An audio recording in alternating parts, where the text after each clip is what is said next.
ఆర్ఎఫ్ఈలు ఇప్పుడు present latest trend ఏంటంటే చాలామంది ఈవెన్ అటార్నీస్ వీళ్ళు కూడా చెప్పేది ఏంటంటే ఆర్ఎఫ్ఈలు వస్తున్నాయి. సో మీరు అప్లై చేసేటప్పుడు జాగ్రత్తగా అప్లై చేసుకోండి. అంటే ఆర్ఎఫ్ఈలు అసలు ఎందుకు వస్తాయి అంటే మీ వైపు నుంచి ఏమన్నా వాళ్ళకి ఎక్స్ట్రా ఎవిడెన్స్ ఏదన్నా కావాలి, లేదు యూఎస్సిఏఎస్ ఎక్కడన్నా ఏదన్నా మీరు పెట్టినటువంటి అప్లికేషన్లో ఏమైనా సాటిస్ఫాక్షన్ లేదు అంటే ఆర్ఎఫ్ఈలు పంపిస్తారనమాట. సో ఈ పర్టిక్యులర్ వీడియో వచ్చేసి కేవలం ఆర్ఎఫ్ఈ ఎందుకు వస్తుంది, అసలు దానికి రెస్పాండ్ అవుతున్నారా లేదా, ఎందుకు ఎంప్లాయర్స్ చాలా లేట్గా రెస్పాండ్ అవుతున్నారు, దానివల్ల యూఎస్ వీసాలు ఎందుకు రిజెక్ట్ అవుతున్నాయి, అంటే H1Bలు ఎందుకు రిజెక్ట్ అవుతున్నాయి. రీసెంట్గా చాలా సోషల్ మీడియా పోస్టులు వచ్చినాయి.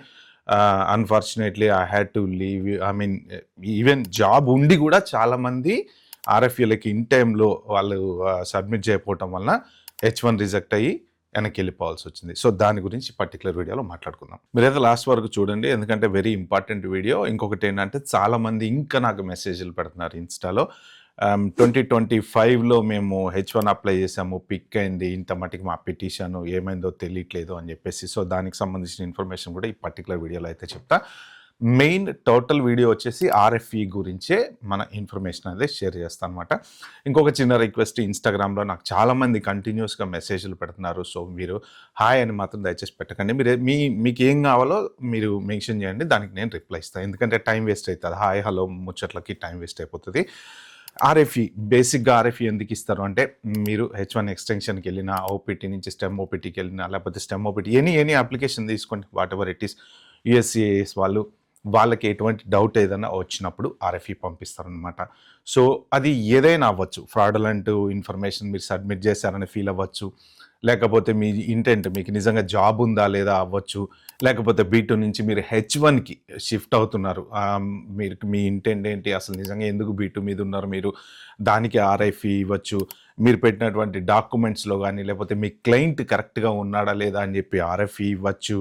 తర్వాత స్పెషాలిటీ ఆక్యుపేషన్ అంటే ఏంటంటే, ఇప్పుడు మీ మాస్టర్స్ ఫర్ ఎగ్జాంపుల్ మీరు ఏ మెకానికలో, సివిలో, లేకపోతే ఇంకేదో చదివారు, మాస్టర్స్లో MBAనో ఏదో చదివారు, మీరు వచ్చేసి ఐటీ జాబ్ అప్లై చేసుకున్నారు, మీ ఓపీటీ స్టెమ్ ఓపీటీ మీద ఐటీ జాబ్ చేస్తున్నారు, మీరు H1 అప్లై చేసినప్పుడు ఒక పర్టికులర్ కంపెనీకి ఐటీ జాబ్ కింద మీరు H1 పిటిషన్ అప్లై చేశారు, అప్పుడు మీకు పంపించవచ్చు అనమాట. ఇప్పుడు నేను కాదు, మొన్న పెట్టినటువంటి ఒక వీడియోలో చెప్పాను కదా, ఒక అతనికి ఆర్ఎఫ్ఈ వచ్చిందని చెప్పి.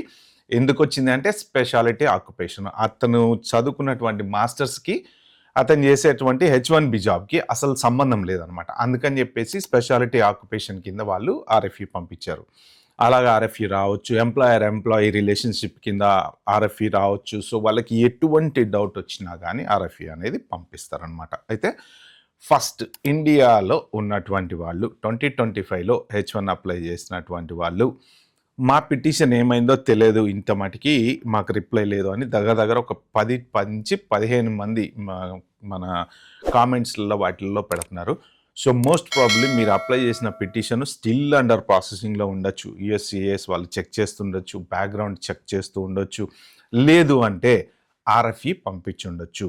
ఆర్ఎఫ్ఈ పంపించిన విషయం మీకు తెలియకపోవచ్చు, అది కేవలం అటార్నీకి కానీ మీ ఎంప్లాయర్కి కానీ తెలుస్తుంది. ఒకవేళ వాళ్ళు రెస్పాండ్ అయ్యారా లేదా అనేది కూడా మీకు తెలీదు. సో యూఎస్సిఏఎస్ వెబ్సైట్లో మీరు చెక్ చేసుకోండి, లేదా మీ కంపెనీ హెచ్ఆర్ని అడగండి, లేదా మీకు ఎవరి మేనేజ్మెంట్తో టచ్లో ఉంటే వాళ్ళని అడగండి, వాళ్ళు రెస్పాండ్ అయ్యారా లేదా అడిగి తెలుసుకోండి. అందుకని ఒకవేళ వాళ్ళు కనుక ఆర్ఎఫ్ఈకి రెస్పాండ్ అవ్వకపోతే మీ పిటిషన్ డినయల్ అయ్యే ఛాన్స్ ఉంటుందన్నమాట. సో ఇది మెయిన్ ఇండియాలో ఉండే వాళ్ళకి ఎందుకు రావట్లేదు అంటే, ఇప్పుడు బ్యాక్గ్రౌండ్ చెక్స్ విపరీతంగా జరుగుతున్నాయి. ఎందుకు అంటే వాళ్ళకి తెలిసిపోయింది, ఏది మన కన్సల్టెంట్లకి డబ్బులు కట్టి ఇక్కడికి వస్తున్నారు, జాబులు ఎత్తుకుంటున్నారు అనే విషయం తెలిసిపోయింది. వాళ్ళ దగ్గర యూఎస్ఏఎస్ వాళ్ళ దగ్గర అయితే ఖచ్చితమైన ఇన్ఫర్మేషన్ అయితే ఉన్నది. సో వాళ్ళు అడిగి ఉండొచ్చు, మీకు ఇప్పుడు ఇన్ హౌస్ క్లయింట్ అని చెప్పేసి చాలామంది అప్లై చేస్తారు. ఈ పెట్టినటువంటి H1Bలు అప్లై చేసినటువంటి దాంట్లో ఒక 50% అదే కన్సల్టెన్సీల ద్వారా డబ్బులు కట్టి వెళ్ళే వాళ్ళు ఎవరైతే ఉంటారో వాళ్ళకు 50% ఇన్ హౌస్ క్లయింట్ అనే అప్లై చేస్తారు. కొంతమంది ఏంటంటే జెన్యున్గా జాబ్స్ ఉంటాయి, ఆ జాబ్స్ మీద అప్లై చేస్తారు కాబట్టి వాళ్ళ క్లయింట్ దగ్గర నుంచి ఆర్ఎఫ్ఈలు ఇస్తారో తెలుసుకుంటారు, వాళ్ళకి వచ్చేస్తుంది. స్టాంపింగ్ చేయించుకొని వెళ్ళిన వాళ్ళు కూడా చాలామంది ఉన్నారు. ఇంకా కొంతమందికి రాలేదు అంటే ఏంటంటే డెఫినెట్గా మీ జాబే ఖచ్చితంగా వాళ్ళకి డౌట్ వచ్చి ఉంటుంది, ఆర్ఎఫ్ఈలు పంపించుంటారు. అది మీరు తెలుసుకోండి. ఇది ఇండియాలో వాళ్ళ గురించి.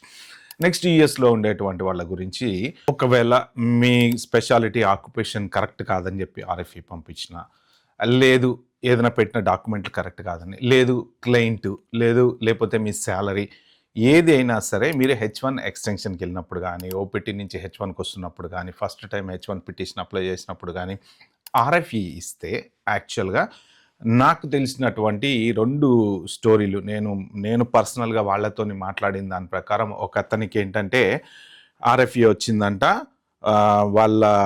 అతను ఎంప్లాయర్ వచ్చేసి 90th డే నాడు రిప్లై ఇచ్చాడట. సో 90th డే వాళ్ళకు ఉండేదే 90 days time. 90th day reply ఇచ్చాడు అంటే అసలు ఆ ఎంప్లాయర్కి ఎన్నిసార్లు RFE వచ్చిన విషయం ఇతనికి తెలుసు. ఇతను వాళ్ళని ఫోర్స్ చేసినా ఎన్నిసార్లు చెప్పినా కానీ పట్టించుకోలేదట, ఈమెయిల్కి రెస్పాండ్ అవ్వలేదట. సో చాలా ఇగ్నోరెంట్గా ఉన్నారంట. అదొక కేసు. నెక్స్ట్ రీసెంట్గా ఒక అతను, మన ఇండియన్ అతను 11 years యూఎస్లో ఉన్న ఏదో రెడ్డిట్లో అనుకుంటా ఒక పోస్ట్ షేర్ చేసుకున్నారు. అది బాగా వైరల్ అయింది. ఏంటి అంటే 11 సంవత్సరాలు జాబ్ ఉంది అతనికి. జాబ్ లేదు కాదు, జాబ్ ఉంది, పర్ఫెక్ట్ జెన్యూన్ జాబ్ ఉంది. ఏదో ఎక్స్టెన్షన్ అప్లై చేసినప్పుడు ఏదో RFE అడిగారు. మరి జాబ్ ఉన్నా ఎందుకు అడుగుతారు RFE అంటే వాళ్ళకి ఏదో ఒక డౌట్ అనేది రావచ్చు. ఏ డౌట్ అని చెప్పలేం, ప్రూవ్ చేసుకోవాల్సిన బాధ్యత మంది ఉంది. ఒక్కొక్కసారి చిన్న చిన్న విషయాలు కూడా అడుగుతారు వాళ్ళు, మనం రిప్లై ఇస్తాం, అయిపోతుంది. అటాన్ని రిప్లై ఇచ్చేస్తాడు, అయిపోతుంది. అలా రిప్లై ఇస్తే అలా RFE వచ్చిందట. 90th డే రిప్లై ఇచ్చారట. అది వాళ్ళకి USCIS వాళ్ళకి చేరేటప్పటికి 2 days 3 days పడుతుంది కదా.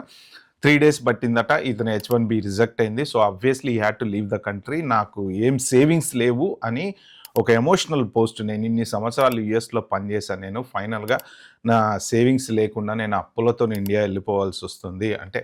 జనరల్ కొంతమంది ప్లాన్ చేసుకోరండి. వాళ్ళు బై ద టైం సెటిల్ అయ్యి కొంత మంచి జాబ్ ఉంది అనుకునే టైంకి ఎలాగో అలా ప్లాన్ చేసుకొని నెమ్మదిగా ఇంకా సేవింగ్స్ స్టార్ట్ చేద్దాం అనుకుని టైం పట్టచ్చు. 10 ఏళ్ళు పెద్ద విషయం ఏం కాదు. ఎందుకంటే మాస్టర్స్ చేసి జాబులు రాక సర్వైవ్ అవుతా ఇలాగా గడుపుతూ కూడా ఉండొచ్చు. యాక్చువల్గా చెప్పలేం దానికి.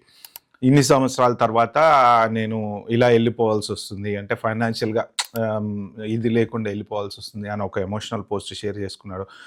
సో ఇంకొకటి, నిన్న నేను ఒక అతనితో మాట్లాడినప్పుడు ఆయన ఏం చెప్పారంటే వాళ్ళ ఫ్రెండ్కి ఇదే సిచ్యువేషన్ వచ్చిందట. RFE, అది పెద్ద కంపెనీ, ఇండియాకి సంబంధించిన కంపెనీ. RFE వచ్చింది. దానికి జెన్యూన్ జాబే, L1 మీద జెన్యూన్ జాబ్ మీద ఉన్నాడు. ఎక్స్టెన్షన్ అప్లై చేసినప్పుడు ఒక RFE చిన్నది ఏదో క్వరీ, పెద్ద కంపెనీస్కి పెద్ద ప్రాబ్లం ఉండదు కానీ బట్ వాళ్ళకి ఏదన్నా డౌట్ వస్తే క్వరీ పెడతారు కదా. లాస్ట్ 89th డే నాడు ఆ పెద్ద కంపెనీ రెస్పాండ్ అయిందట. మళ్ళీ చిన్న కన్సల్టెంట్ కూడా కాదు, చాలా పెద్ద ఇండియన్ IT కంపెనీ అది.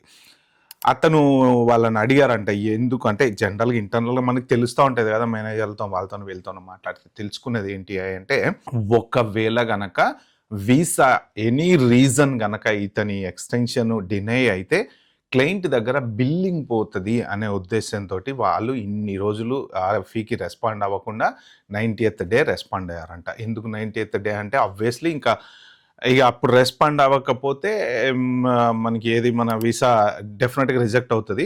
రెస్పాండ్ అయితే అవుదాం, చూద్దాం, వస్తే వచ్చింది లేకపోతే లేదు అన్నట్టు ఒక రాయేస్తారు. ఓకే వచ్చింది, అది అదృష్టం బాగుండి అతనికి లక్కీగా వాళ్ళు పెద్ద కంపెనీ కాబట్టి ఆబ్వియస్లీ మరి ఒక రోజు అటు ఇటు అయినా మరి ఇచ్చినట్టున్నారు. సో అతనికైతే వచ్చిందట ఎక్స్టెన్షను, నో ప్రాబ్లం. బట్ అంటే చూడండి వీళ్ళు వెనక అసలు ఎంప్లాయీ గురించి కానీ, వారే పాపం వాడి జాబ్ ఏంటి, వాడేంటి, మరి వాడి వీసా పోతే వాడి పరిస్థితి ఏంటి, రేపు పొద్దున తట్టవుట సర్దుకొని ఇండియా వెళ్ళాల్సి వస్తుంది కదా అన్న జాలి దయా కరుణ ఏ ఎంప్లాయర్కి లేదనమాట. సో ఫస్ట్ ఆఫ్ ఆల్ మీ RFEకి రెస్పాండ్ అవ్వకపోతే తెలుసుకోండి ఎందుకు రెస్పాండ్ అవ్వట్లేదు. అసలు ఫస్ట్ RFEలో ఏం అడిగారు వాళ్ళు? మీ క్లయింట్ గురించి అడిగారా, లేకపోతే మీ ఎంప్లాయీ రిలేషన్ గురించి అడిగారా, మీ పే స్లిప్ల గురించి అడిగారా, లేకపోతే పాతవి ఏమైనా మీకు సంబంధించిన హిస్టరీలో ఏమైనా డౌట్ వచ్చి అడిగారా? సో దేని గురించి అడిగారు, అసలు ఎందుకు ఎంప్లాయర్ రెస్పాండ్ అవ్వట్లేదు అది తెలుసుకోండి ఫస్ట్. మీ ఎంప్లాయర్ లేట్గా రెస్పాండ్ అయ్యాడు అనుకోండి, USCIS వాళ్ళు ఏమనుకుంటారంటే ఇతనికి ఇంట్రెస్ట్ లేదేమోలే, H1 కంటిన్యూ చేద్దాం అనేసి వాళ్ళు రిజెక్ట్ చేసేటువంటి ఛాన్స్ ఉందన్నమాట. సో ఇలాగా RFEలు ఇన్ టైంలో రెస్పాండ్ అవ్వకపోతే మీ H1లు రిజెక్ట్ అయ్యేటువంటి ఛాన్స్ చాలా ఉంది. ఎస్పెషల్లీ ఇప్పుడున్న సిచ్యువేషన్లో అయితే మాత్రం విపరీతమైన RFEలు వస్తాయి. ఎందుకంటే సోషల్ మీడియాలో విపరీతంగా H1 హేట్ అనేది పెరుగుతుంది కాబట్టి ఏంటంటే వాళ్ళకి జెన్యూన్ జాబ్ ఉన్నా డౌట్ రావచ్చు, ఒక్కొక్కసారి జెన్యూన్ జాబ్ ఉన్నోడికి రిజెక్ట్ కావచ్చు. ఏ జాబ్ లేకుండా ఫేక్ జాబ్ ఉన్నోడికి H1 రావచ్చు అని చెప్పలేము అదృష్ట దురదృష్టాలనేవి. సో, మెయిన్ ఆర్ఎఫ్ఈ గురించి ఇదనమాట. సో, మీరు చూసుకోండి. మీ ఎంప్లాయర్‌తో మాట్లాడుకోండి. ఎందుకు ఇన్ టైమ్‌లో వాళ్ళు రిప్లై ఇవ్వట్లేదో తెలుసుకోండి. ఖచ్చితంగా వాళ్ళు రిప్లై ఇవ్వకుండా ఉండటం కోసం ఏదో ఒక రీజన్ అయితే ఉంటది. ఎయిదర్ వాళ్ళు మిమ్మల్ని ఇగ్నోర్ చేద్దాం అనుకున్నారా?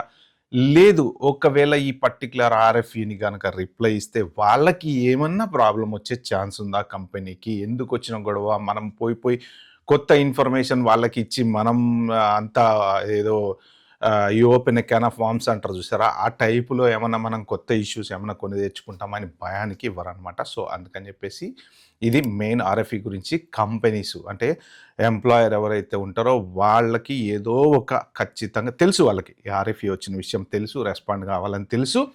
కావాలని డిలే చేస్తారు. ఆ డిలే ఏంటో మీరు తెలుసుకొని ఇన్ టైమ్‌లో గనక మీరు ఆర్ఎఫ్ఈ సబ్మిట్ చేయకపోతే మాత్రం ఖచ్చితంగా డిలే అయ్యే ఛాన్స్ అయితే ఉంది. ఓకే ఫ్రెండ్స్, ఇది పర్టిక్యులర్ వీడియో నేను చెప్దాం అనుకుంది. వీడియో మీకు నచ్చినట్లయితే ప్లీజ్ అండి like, share, subscribe my channel. Thank you. By by. Have a good day.